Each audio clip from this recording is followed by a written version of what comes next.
ഇടതുമുന്നണി സ്ഥാനാർത്ഥികൾ കാന്തപുരം AP അബൂബക്കർ മുസ്ലിയാരുമായി കൂടിക്കാഴ്ച നടത്തി. കോഴിക്കോട്, മലപ്പുറം ജില്ലകളിലേതടക്കമുള്ള 20ഓളം സ്ഥാനാർത്ഥികളാണ് കാരന്തൂർ മർക്കസിലെത്തി കാന്തപുരവുമായി ചർച്ച നടത്തിയത്. UDF സർക്കാരിന്റെ പക്ഷത്തുനിന്ന് നീതി ലഭിച്ചില്ലെന്നും LDF അധികാരത്തിൽ വന്നാൽ നീതിയുടെ പക്ഷത്ത് നിൽക്കണമെന്നും കാന്തപുരം തങ്ങളോട് ആവശ്യപ്പെട്ടതായി സ്ഥാനാർത്ഥികൾ പിന്നീട് പറഞ്ഞു.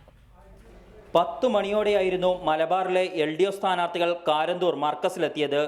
VKC മുഹമ്മദ് കോയ, PTA റഹീം, ജോർജ് M തോമസ്, പുരുഷൻ കടലുണ്ടി തുടങ്ങിയവരുടെ നേതൃത്വത്തിലായിരുന്നു കോഴിക്കോട്, മലപ്പുറം ജില്ലകളിലെ ഇടത് സ്ഥാനാർത്ഥികൾ കാന്തപുരത്തെ കൂട്ടമായി എത്തിക്കണ്ടത്.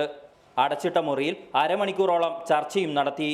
UDF സർക്കാരിൽ നിന്നും നീതി ലഭിച്ചില്ലെന്നും LDF വന്നാൽ നീതിയുടെ പക്ഷത്ത് നിൽക്കണമെന്നും കാന്തപുരം ആവശ്യപ്പെട്ടതായും സ്ഥാനാർത്ഥികൾ പറഞ്ഞു.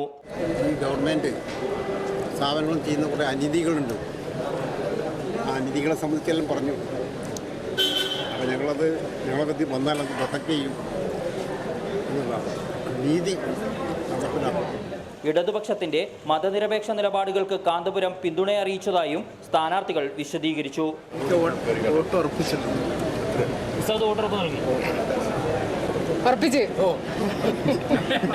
എനിക്ക് വോട്ട് ചെയ്യണം. എൻ്റെ മണ്ഡലത്തിലെ വോട്ടറാണ്. വഖഫ് ബോർഡ് വിഷയത്തിൽ സർക്കാരിനെതിരെ കാന്തപുരം വിഭാഗം സമരം തുടങ്ങിയതിന് തൊട്ടു പിന്നാലെയാണ് ഇടത് സ്ഥാനാർത്ഥികൾ മർക്കസിലെത്തിയത്. വഖഫ് ബോർഡിലേക്ക് മാർച്ച് നടത്തുക, അധികാരം ഉപയോഗിച്ച് ഒരു വിഭാഗത്തെ അടിച്ചമർത്തുന്നതിനെതിരെയാണ് പറഞ്ഞത്. അങ്ങനെ ഒരു അധികാരം ഉപയോഗിച്ച് അടിച്ചമർത്തലുണ്ടാകുന്ന സമയത്ത് സഹായിക്കണം എന്ന്, അത് നീതിയുടെ കൂടെ നിൽക്കുക എന്നുള്ളത്. അല്ലാതെ അതിൻ്റെ അപ്പുറം വേറെ രാഷ്ട്രീയ പ്രാധാന്യമൊന്നും ഇക്കാര്യത്തിലില്ല. റിപ്പോർട്ടർ, കോഴിക്കോട്.